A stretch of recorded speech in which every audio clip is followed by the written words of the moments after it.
My best friend the postman delivered a package from Brad, who lives in South Lake Tahoe, California, and it looks like he sent me pretty much his whole collection of locks. He said he sent a couple of challenge locks, and so here we have, if I get that out of there, a Russwin. Pretty good bidding on that. Works. And then this one is a no name. But look at the bidding on this, and it really feels crunchy going in there, and it's really stiff. So I got a feeling there's some serrated stuff in there. Removable plugs, pretty cool lock. This is without a doubt a collector's item. Here's the original box. Eagle Lock Corporation. They've been out of business for a while. Doesn't look too odd. In fact, it looks kind of cheap. That chrome stuff you might expect out of China. But when you take a look at the keyway, you know something's up. And then you take a look at the key, it's more than just a 4 or 5 pin tumbler, because on the other side you got that slider to deal with. So these sliders are usually a bear to get picked, but you may never see this one picked on Lock 2, but I'll certainly give it a shot. The last one is it's a Chinese lock. He sent this box. It's made in China, but he was concerned about the lock itself, and this is Angal. If you take a look at this, it is a dimple lock, and it might be hard to pick because, Brad, I think this is a copy of the Mul-T-Lock, and it looks like 5 pins, but in actuality this is pin in pin. So there's an outer pin and an inner pin that you need to pick. It does look like a normal dimple lock, but it is a pin in pin. It does work perfectly, so just checking to make sure it hasn't been tampered with. Let me get this thing clamped up and we'll talk about how to open these. Alright, let's take a crack at this thing. Now if you're a locksmith, this is going to be a marathon pick job, so the best thing for you is probably to drill this thing. But if you're going to pick it, there's a couple of tricks. One is if you want to unlock it, you turn it clockwise. And let me lock that back. This key will also turn counterclockwise, and that's true on almost all multi-locks as well. But if you pick it counterclockwise and then try to use a spinner to turn it back the correct direction, that is not going to work for you, because those inner pins have really powerful springs, and they're so fast that they'll beat a spinner. Now, I had a subscriber come up with a great idea. It was his name. I'm trying to remember this because I want him to have credit. I think it was Killed by a Sword.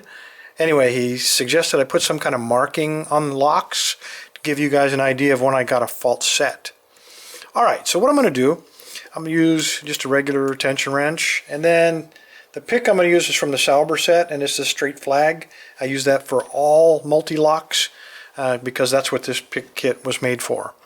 I'm going to use moderate tension. And what I like to do is just slide down the right side using the keyway as a guide until I find a binder. And it feels like, let me check that again. 1, 2, 3. There's like pin 4. And what I want to try to do is push it right up against the front of that pin and just pick the outer pin. That was 4. I got to click. That was 6. I got to click. And then once I move to the back, I like to pull out and start fresh.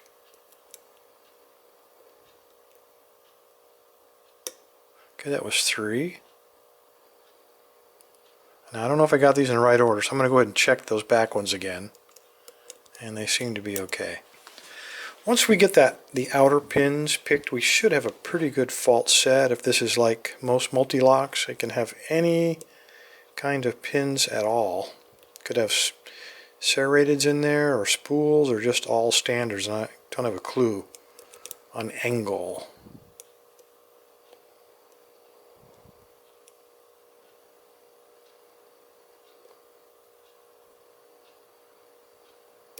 I think I'm on 4.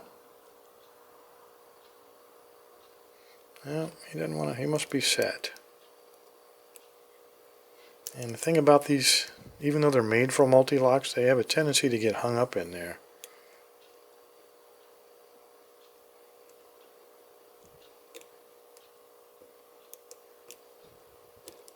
Just like that. What you do is rotate it all the way around and then pull out and start again. So I got hung up on 6. I'm going to go back and take a look at him. I think we're good.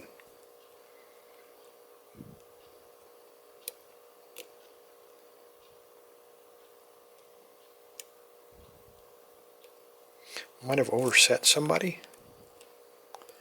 Always a possibility. These are usually pretty picky locks.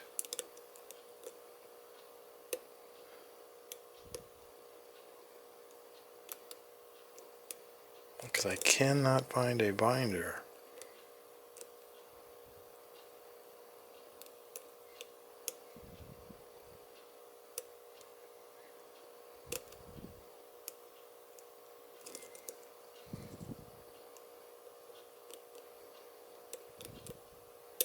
Okay, there he was. It was 3.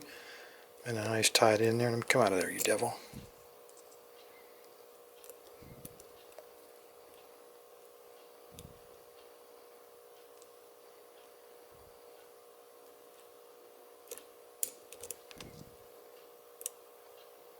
Okay, that was pin 1.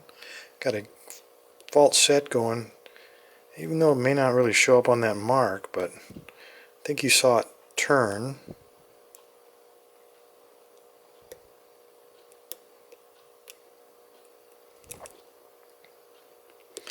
And now I'm hung up on pin 2.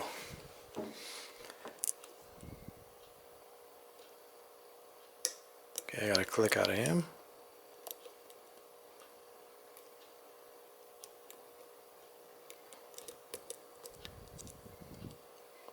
Usually when you get these outer pins picked, you get a real dramatic false set. And that'll show up with that mark if we get it.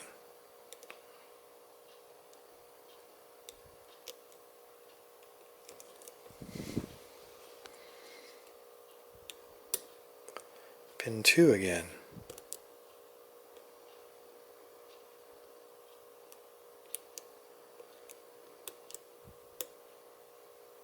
That was pin 5. I got to click out of him, so he's probably a serrated. I am not going to take this lock apart, by the way. I don't have such good luck at putting them back together.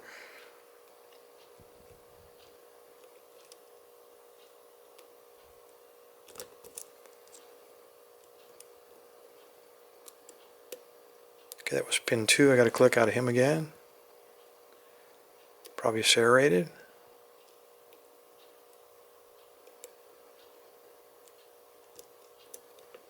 Come out of there.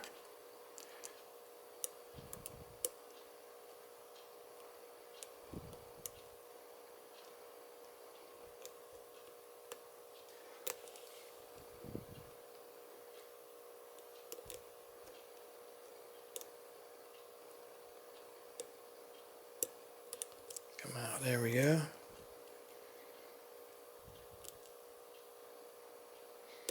It's pin 2 again. It looks like he fell down on me.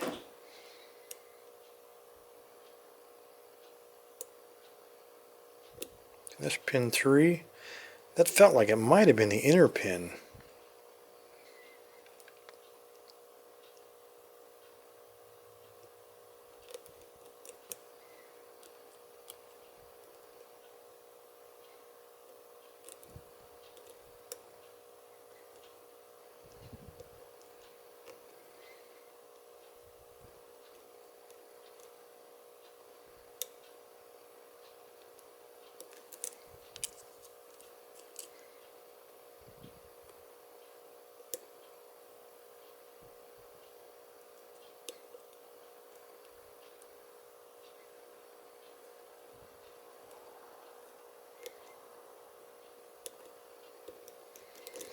Nothing.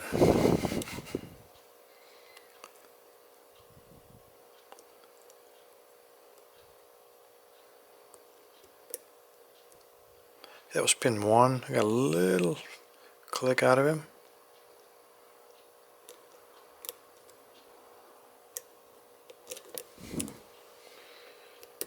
Okay, there's our false set. So that tells me we got the outer pins picked. Now we got to go in and find that inner pin. We're looking for a binder. Okay, that was 3.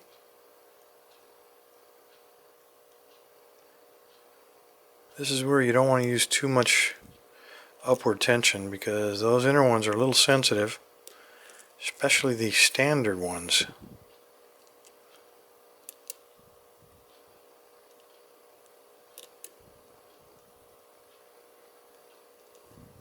There we go. Okay. Get that out of there. There you go, fellas. The new set. Let me zoom this out. It is the Angal 10-pin copy of the Mul-T-Lock. It's for reasons like this, you know, chuckleheads like me managed to pick this, and that's why Mul-T-Lock moved to the MT5 Plus.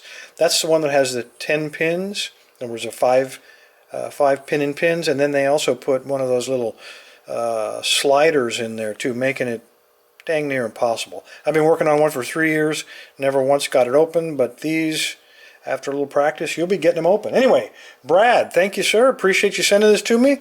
Everybody else, stay safe, stay legal, and now I get to work on this eagle. That ought to be a kick. Thanks, guys.